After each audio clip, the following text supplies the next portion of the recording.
So one of the key characteristics as you're looking to buy maybe your next watch is dial color. So today we're going to be looking at one specific dial color, looking at the best that that color has to offer in the industry with white color dials. So we've done this before looking at different dial colors. This is going to be a tough one though with white, because there are so many different shades that maybe will have some elements of white in its tone, but I'm trying to really stick to looking at true white dials as much as possible. There might be a little bit of leeway here that you're gonna have to give me, but I'm trying to pinpoint it as much as possible. And I'm also not going to get so caught up in different classifications and naming conventions for what might ultimately look like white. So does opaline count as white? I mean, we can fight and debate that all we want, but I'm going to just look at the dial and kind of just decide and say, that looks like white, it belongs in this list. So what's going to allow a watch with a white dial to be on this list, and what I'm looking at, texture, maybe just how it is finished. There is maybe some other elements about why it's unique, or just how white will go ahead and combine with the other characteristics of the design to really come together to create a very solid whole in presentation. A couple other things that I'll mention right off the top here will be that we're not gonna be looking at micro brands, because that is going to make this video probably over an hour long. So instead, I'd recommend checking out our article down below, looking at well over 50 of the best micro brands in all of watchmaking. If you are interested in that, it's a great comprehensive guide with also having a lot of our own photography and hands-on experience with those watches. So check that out in the description. Also down there will be a collection to shop around of different white color dials on the market, some of my personal favorites, also some curated options from our team. So if you're interested and you're ready to start shopping around, that will also be at the top of the description. So now let's kick off our list here, and the first watch we have is the Citizen Toyosa. So when I was thinking about watches under $1,000, one that came to mind was the Toyosa, because I was thinking about the genre of integrated steel sports. And there's a lot to choose from, but there's not really that many that have a pure white dial. This one does, and I also like the glossy tone and nature of the dial compared to a lot of the sunburst effects that you'll see. It just creates more of a vivid white by comparison. So this was a watch that was announced a couple years ago at this point, but was brought to the US in 2023. We now have a variety of different dial colors to choose from. I would say at the beginning, the ones that were getting the most conversation were the ones that had more eye-catching colors, but white going to be probably the most versatile of all. You have a Miyota 8 series movement on the inside. Bracelet probably falls behind some of the other competition in the sub $1,000 range, but also sits in a position where it's at the entry door that you can get for a mechanical option for an integrated steel sports watch. So now for this next piece, this is a watch that I am a big fan of. I don't know why it's always resonated with me. Maybe it's just because of the story behind the clock in which it is based on, but also just the look of it has always been rather striking to me. This is the Mondaine Stop to Go. So I first want to take a step back and before I explain this white dial, because it's all with this understanding of where this watch comes from, where I think you get to appreciate what this watch is and why the white works so well. So this is based off a Swiss railroad clock, where it was designed with a lot of this very striking and high contrast elements on the dial, but also will have that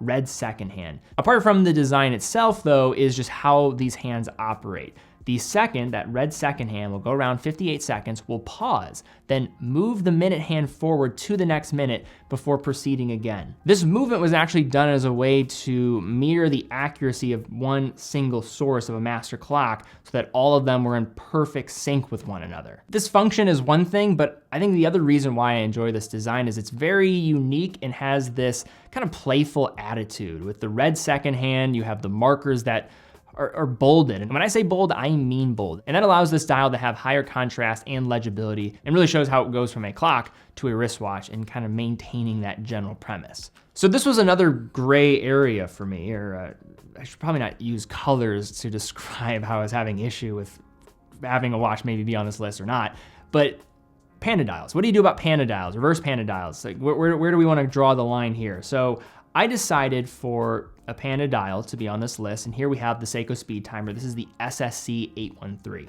So this is their solar quartz chronograph that I find to be one of the best points of value under $1,000 for a chronograph really anywhere. You could argue when you are looking for a chronograph for a more attainable price, it probably makes more sense to go quartz. It's going to be more accurate. It's going to also typically be thinner and allow more flexibility when it comes to case sizes, which you're seeing here with the 39mm case. Very compact lug-to-lug 45.5 millimeters, and a thickness that's much more reasonable compared to what you'll find from a value caliber, which is a caliber that is 8 millimeters thick on its own. But also maintenance and the ongoing servicing costs are going to allow this to also make a lot of sense for people, given what it costs for just a traditional value service. Now, is the white on this dial that great compared to maybe some other watches that we're gonna see on this list? I wouldn't argue that, but why I thought it was one to be mentioned here is when you're looking at chronographs, so many people like this configuration, the white and the black, the high contrast, how the sub-registers can work in tandem. But this probably is the best representation of pulling this off under $1,000, and typically can be found for right around $500 out there. So the reason for the inclusion here is not as much about what the white color itself is doing in the larger scheme of what the design is, but more that there's not that many alternatives to the design itself if you're looking for a chronograph with this configuration. So there are certain design styles or genres of watches that just kind of work with the color white, and one of those has to be a field watch. Field watches are built on this word of the day, contrast, legibility as well, to be able to see the time at a glance. So usually you'll see black dial, white markers, easy reading. We're basically seeing the inverse of that. White dial, black markers, and with the Hamilton Khaki Field Mechanical, under $1,000, this is the best representation of what you can really get for this. I like how the Khaki Field looks with a white dial. I almost find it feels a little bit more versatile in a way, because white to me is kind of that Swiss Army knife when it comes to matching with different colors. This could look great with, if you're wearing all black, this could look great if you're wearing navy. Not as much clashing with white as there is maybe with black, but even black is incredibly versatile, so we are maybe splitting hairs here. The line minute track on the outside works. You also will have those 24-hour track on the inside. All of those markers just seem to lift off the backdrop of the dial. So this is more the premise of the white complementing the broader idea of what the design is going for and allowing it to excel. And although this is maybe not to the purest idea of what a field watch might be, because black is kind of the staple that people go back to and really what this design was built off of, but you can't, I think, deny that this still works incredibly well. So similar premise here, but now we're looking more at the pilot watch genre. This is the Zin 104, the STSA. So this is the white dial version. So this was actually a watch that I owned in the past. It's now in my cousin's possession, who's a pilot, so it's being well worn. This is a design, I think, with Zin, especially with the stick markings on the dial, that it's very similar in terms of what you need from a pilot watch. Easy legibility, markers need to have lift off the dial so you can see things at a glance.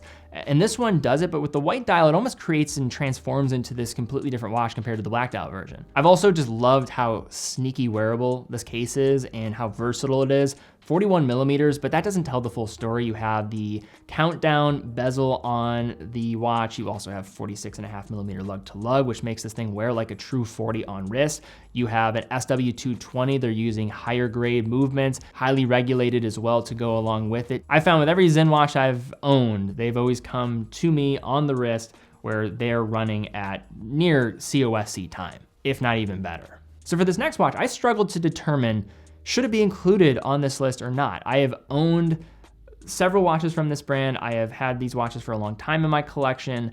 This is Junghans with the Junghans Max Bill Auto. At certain lighting conditions, and I think based on what they're going to say, Junghans, they will classify this as silver. And I think in certain lighting conditions, you can absolutely say that. But in others, in maybe direct light, especially if you're outside in sunlight, really almost overcast shadow skies, if you get a picture of this watch, it looks like a pure white if you get it at the right angle. It does have this kind of metallic finish to the dial, but in other cases, it does look very pure. This is similar concept that we saw with the Mondaine Stop to Go and why this watch works. Wall clock design created by Max Bill, a Swiss designer coming from the Bauhaus School of Design, and then was transformed into a wristwatch in the mid-20th century, and it works so well. And you can see the elements of the style and how it was able to transform from being on a wall to being on a wrist. You see the curvature of the dial, the curvature of the crystal itself, the numerals on the dial. I just love the way that 4 and some of these other numerals look on this surface. It just is so beautiful and simple. Sometimes you don't recognize why a watch just speaks to you. You just like it and you can't explain it. This is one of those watches for me. It just is always connected to me. I love the approach to design. I love the backstory. and it's a watch that I really never get tired of, and sure, we can argue silver, white, I'm putting it in the white dial list. From one that was hard to determine whether or not it should be in this list to one that was probably one of the easiest, and with the name of Arctic, it probably doesn't need any explanation further. This is the Marathon GSAR. This will take the search and rescue watch that has become one of the fan favorites of the brand. It was issued in the early 2000s for Canadian search and rescue operations, and it's still available through government contracts for certain military organizations to this day. Available in 36 millimeters, 46 millimeters, but I would say for most people out there, 41 millimeters is going to be the one to go for. The central case is actually 39 millimeters. The outside bezel is 41, and it wears like a true 40 when you have this one on the wrist. SW200 Movement, it's a Canadian brand producing their watches in Switzerland, made watches for the Allied forces in 1941 and really has established this reputation for creating military timepieces. You have this deep-seated dial, you have that pop of red that stands out so easily off that backdrop of white. And I also just think that when you look at these white dials, and I'm kind of just recognizing a pattern within myself as I'm kind of going through this list here, where you're seeing these elements of like military design with a white dial. It just works incredibly well. So Oris has so many big crown pointer date options that it is hard to navigate at times. Well, just to add some more fun, we have a new one, and this is actually perfect for this list because it has probably one of the purest white dials that the brand has on offer. This is the Oris Big Crown Pointer Date Father Time Limited Edition. I think the bronze combination with the white dial allows even further that white dial to pop. That said, I think just from looks, this is probably one of the most attractive Big Crown Pointer dates that they've ever come out with. SW200 on the inside, lug to lug around 48 millimeters, 40 millimeter case here, cathedral handset, and with that pop of color, still is able to get attention, but keeps together a package that feels very cohesive. So next up, we have a watch that I would say is pretty sneaky in terms of looking way better in person than it does in a lot of photos, and especially with this white one. This is the Baume & Mercier Clifton Baumatic. I love the way that this white dial looks. It has this kind of white lacquer look and enamel kind of look, glossy texture that I think is beautiful to look at. And then you have these very sharp cut dart indices going around the outskirts of the dial. You also have the sharp faceted hands at the center. I just like the way that the white works with the black and then has this glossy tone to it.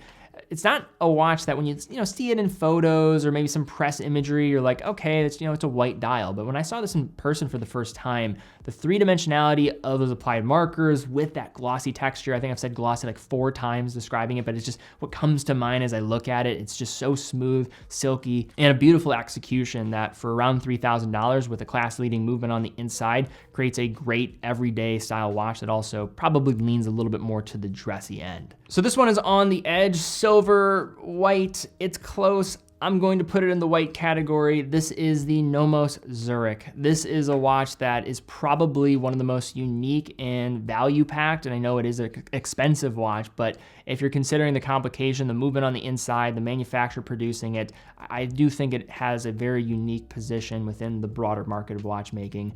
The Zurich is, I think, one of the more unique and creative executions of a world time type of function. Basically take a GMT movement and has adopted it to have this world time functionality. The turning disc on this dial, I think, really ingenious with the different levels that you're seeing here. And this is really similar to kind of some other premises, like the white, the standout, and why I'm including it. It's not necessarily the color or anything like that. It's just more of like what this watch is able to bring forth with the complication and its whole package that allows it to be on a list like this. DUW movement on the inside. This is the 5201. Nomos, again, so many people think of design first with this brand, but they are, when even talking to their head designer, they start in and then work out. Their calibers, their manufacturing is what drives them forward. And I don't think enough people recognize how truly integrated they are, vertically integrated they are in producing things from the ground up in their manufacture in Glasuta. They produce 95% of their watch in Glasuta. I just think it's such a cool story. This brand started in 1990, has had this incredible rise of producing a whole series of in-house calibers and having these capabilities within their own manufacturer in Glasuta. This is just a brand that I think is not recognized as much as they should be for their capabilities beyond just design itself, which again, they're of course shining in that area too. So a dial doesn't need to be doing a crazy amount to just work and be notable. And this is where the whole package comes together, where the white is standing out. This is the Cartier Santos de Cartier. This is a watch that follows, yes, some dress principles with the Roman numerals, the traditional elements there that we commonly associate with a dress watch, but it also comes from Alberto Santos Dumont and this pilot watch DNA, sports watch DNA, where it creates these two hybrids. You see this kind of very imposing case architecture with the screws. It's almost industrial in some aspects, but then you have this dial that's so elegant. And this is the watch that from Cartier has always resonated with me. I love the Santos story. I love the Santos design, these two opposing ideas of this industrialized looking product that is sports on one side, but also so elegant on the other.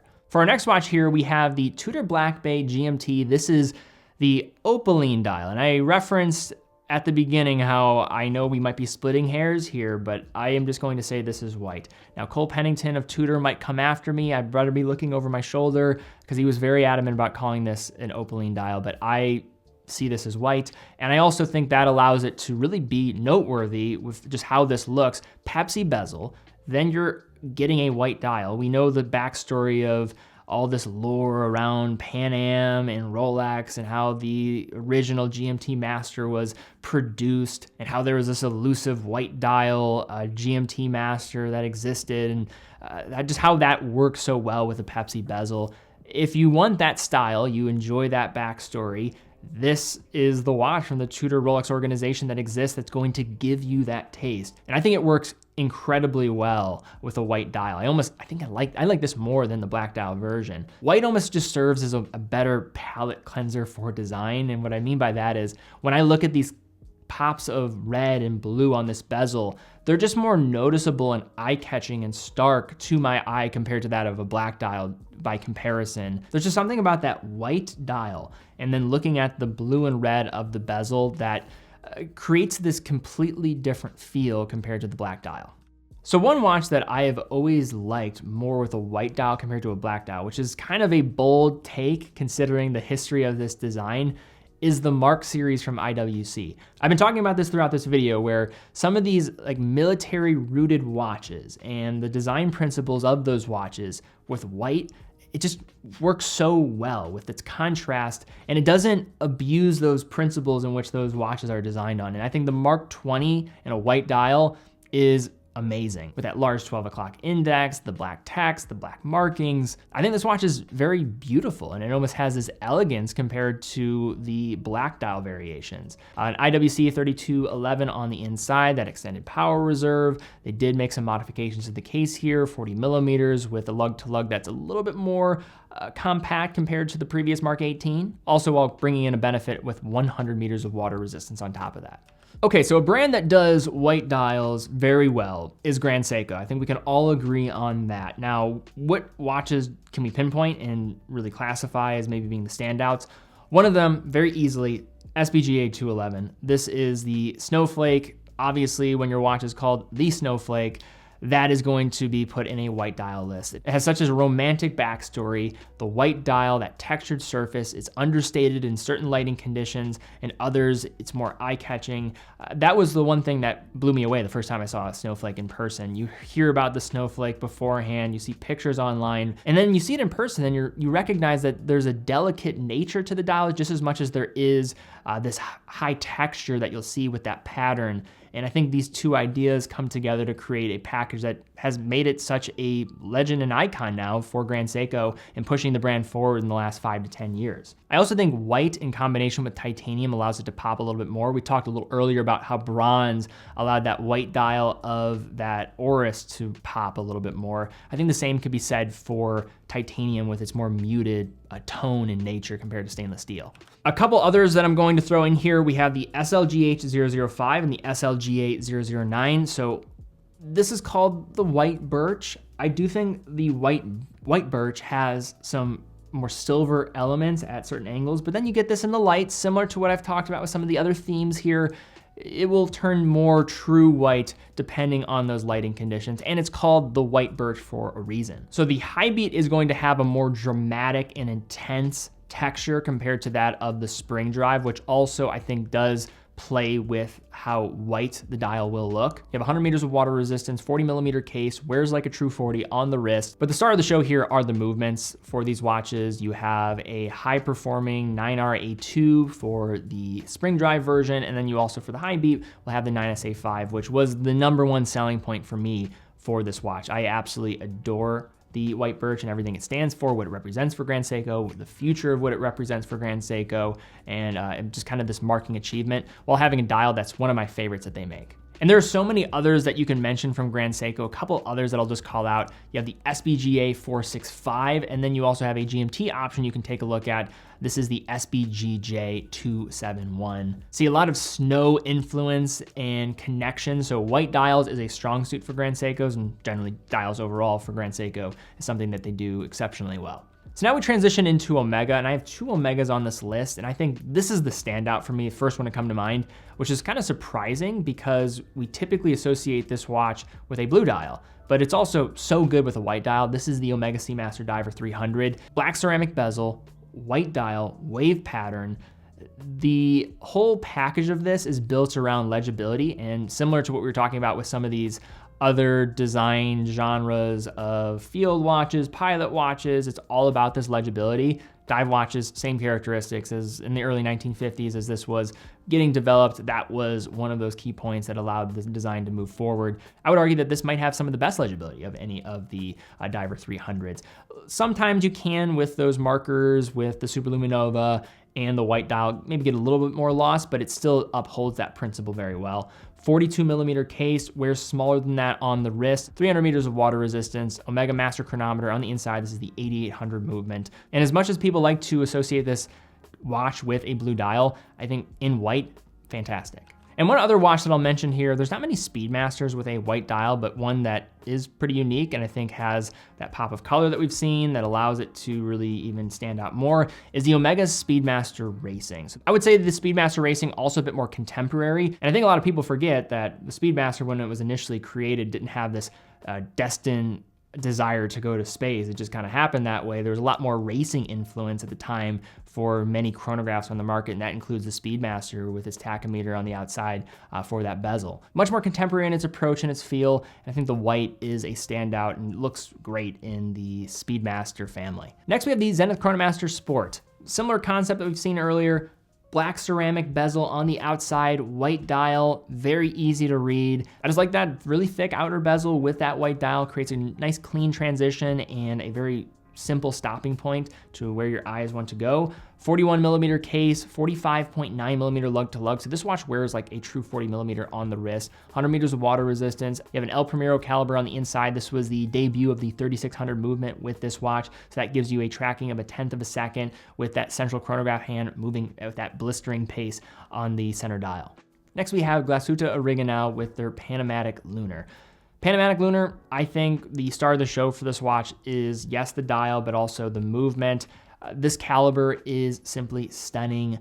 The hand engraving that you are getting on that balance bridge, you have a 21 karat oscillating weight. The bridges are finished impeccably, and this is coming at a watch that's just over $10,000. Simply beautiful. But also, when you're dealing with the amount of negative space that this dial has, it is hard to balance out how to make that all work. So you have to think of a very clean backdrop. I think the white presents such a nice representation of allowing all the elements to breathe with its pano date, the moon phase indication, the small seconds, the larger 12-hour display that you're getting on the surface of the dial. I think this is just demonstrating where color can inform the larger message of what the dial is trying to bring forth and creating this cohesion across the board. So this was probably the first watch that came to mind when I thought about this video. This is one of my favorite white dials. It has a badass nickname. This is the Polar, the Rolex Explorer 2. This is the 226-570. So we've seen a lot of different references, the 216-570, the 16-570. I actually own that watch still enjoy that watch a lot. I've always loved the Explorer 2.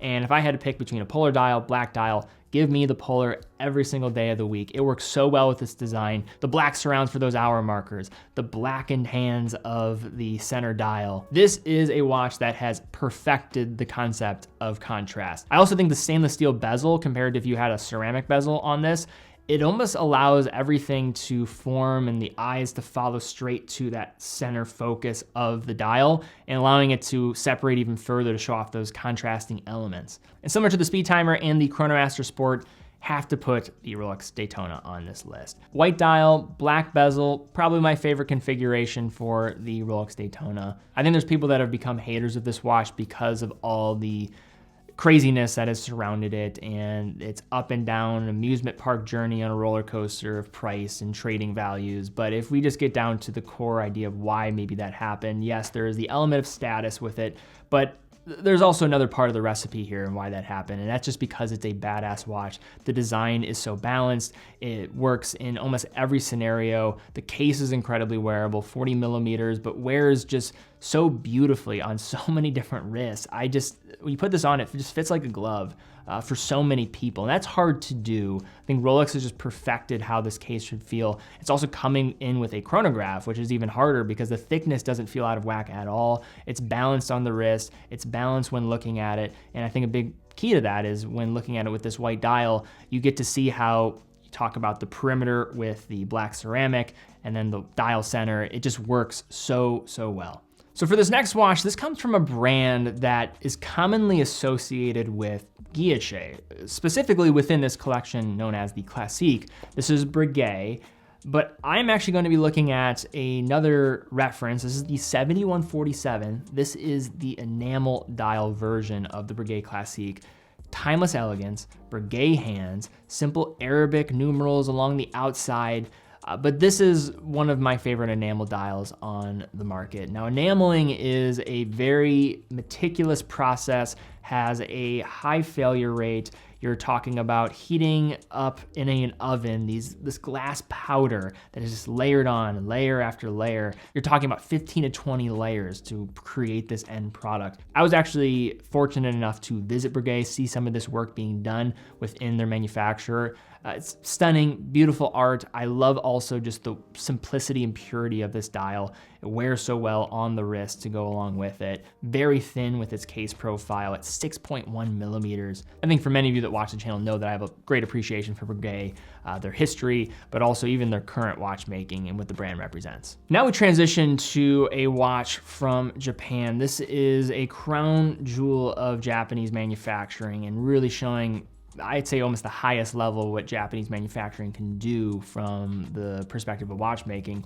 This is Creedor with the H2. So there is some debate about how you pronounce that. I've heard multiple ways, and I've talked to Grand Seiko and the larger organization about how you pronounce it. I've heard a couple different ways. I'm gonna call it the H2 because, quite frankly, it's a little bit easier to say. So this dial seems very simple. On the surface, doesn't appear, especially in photos, if you've not seen this watch in person, you're not going to be able to appreciate it to the level. And you have to actually look at it up close to really appreciate what this watch is. So this is not enamel, this is a porcelain dial. And there are very few porcelain dials across the industry. The failure rate for these dials is incredibly high. But also what you're looking at with this dial, apart from just the backdrop being porcelain, is all of the markings, including the brand logo, the hour markers, even the small text, the very small text at 6 o'clock, that is hand painted by an artisan within their micro artist studio. This is where the top watchmakers for Grand Seiko and Creedor are producing these watches. Incredibly limited production. Some of those limited watches that you are going to get out of Japan and upholding the highest craftsmanship that you can get from the entire nation. The dial is absolutely stunning, it's beautiful. And then the movement on the flip side, the beveling of those bridges is mind-bending in terms of just looking at this. You'll see those angles and how it's cut, the reflective nature. I know we're talking about dials, but you look at this and you can't help but talk about the reverse side of this watch. And then for our last watch on the list, we have a quartz watch to close it out. What's going on here? This is the FP Journe Elegant. There is something about this watch. Now we can talk how it is working from its operation and how it's constructed technically, but the dial itself works so well with the broader silhouette of the case. So you have a titanium case. And I also take a moment to recognize that you have this white dial, but it's also surrounded by this almost like industrialized kind of like bridges that are screwed into place. through underneath that sapphire crystal. It's a very unique kind of bolstering to the outside. Typically when you look at what is appearing to you underneath a crystal, typically all dial. In this case, you're not getting exactly that. And then you have the radial displayed Arabic numerals on the outside, perfectly opposing one another. And you also notice in that bottom right corner of that dial, this small little opening aperture that is going to be a motion detector. It's almost this little oscillating weight. And that's where the technology side of this watch comes into play. It's a quartz watch, but it's not just any quartz watch. Yes, the accuracy is going to be pretty much in line with what you'll find across the industry for accuracy for a quartz watch, plus or minus 15 seconds a month, but it also has a resting feature that is so cool. So with typical operation, 8 to 10 years is the battery life that you'll get for this watch. But what this watch is smart enough to do is around half an hour, it will go into this rest mode. Now the movement on the inside is still going to be able to track the time with its circuit, but keeping in mind efficiency and power consumption, it's going to go in this rest mode. And in that mode, it can last for 18 years before any battery change is needed. At any time throughout that period, if you pick up this watch, what will happen is with that little weight on the front of the dial, it will then activate the movement again and come out of this sleep mode to then move the hands back into position to show the correct time. What is also pretty neat is that it will also be aware enough to know what is the least distance traveled that we can take to make sure those hands are going to show the accurate time. So it can go counterclockwise or clockwise. What's crazy is this entry-level watch for Journe has become one of the most coveted and collectible, which is nuts because it's a quartz watch and it comes from a brand that is just known for being this mechanical powerhouse and complication, but it's one of the most simple watches that they produce, but still just works. And I think that white dial, we didn't even finish talking about that. I got so distracted by all these technical elements that I forget about how this white dial just comes together, creates this beautiful approach. And then the other very cool thing about it that I would mention is it's a full lume dial. And most of the time, if you look at lume dial, it has this like ecru or almost like this green shade to it, or cream shade in some instances. You're just going to see how that Superluminova has an effect on the color of the dial. In the case of the Elegant, this dial looks white. But all right guys, that's my video here today looking at some of the best white dials on the market. I know this was a long one. I hope you enjoyed it. If you did, please give it a thumbs up, subscribe, hit the bell icon. Really do appreciate that. We are closing in on 1 million subscribers, so would appreciate any help in getting us there. That is a massive number, and I typically don't care about subscriber numbers that much. I'm not just the guy that's sitting there scrolling and just waiting, refreshing my page to see it, but 1 million is a huge number, so any help in getting us there, really would appreciate that. Also, definitely check out TeddyBaldassarre.com, full authorized dealer of 30 brands, quick and fast fulfillment, dedicated customer support, and a full factory warranty for all the products that we offer. How we're able to fund our productions is through selling watches on our site, so if you are in the market for a watch, we'd absolutely love to have your business. It allows us to keep doing what we're doing here, and we love what we do. But guys, thank you again so much for watching. Be well, and I will see you all very soon.